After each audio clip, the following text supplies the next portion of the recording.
নাই তবু এসেছিলে, মোর কোনো গুণ নাই তবু এসেছিলে, শিখাইয়াছিলে ভালোবাসিতে, শিখাইয়াছিলে ভালোবাসিতে।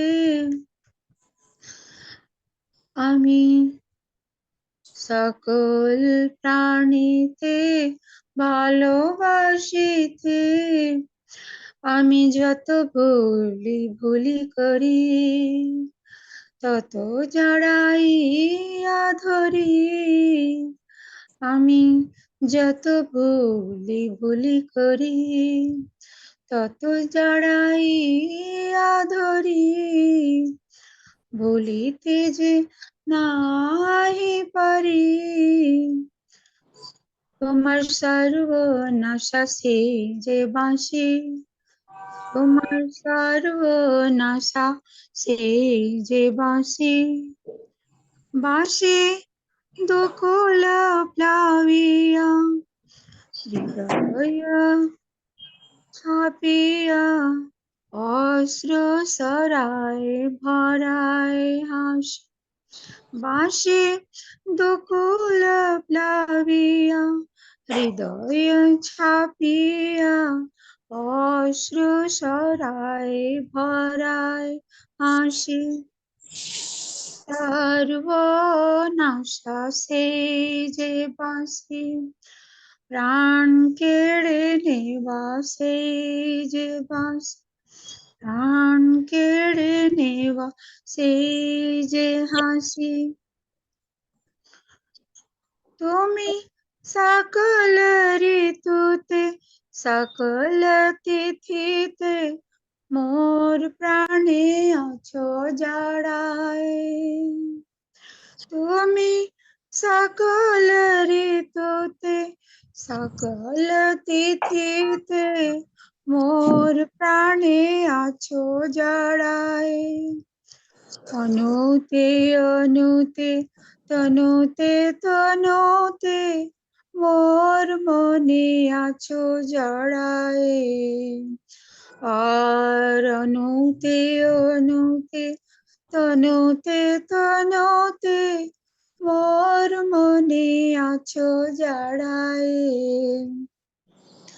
জড়ায় আছো মনের সঙ্গে, জড়ায় আছো মনের সঙ্গে, জড়ায় আছো, তুমি এসেছিলে নীরব নিশীথে সব কিছু মোর আলো করিতে, মোর কোনো গুণ নাই তবু এসেছিলে, শিখাইয়াছিলে ভালোবাসিতে, সকল প্রাণীকে ভালোবাসিতে, সব কিছুকে ভালোবাসিতে, আমি যত ভুলি করি তত জড়াইয়া ধরি,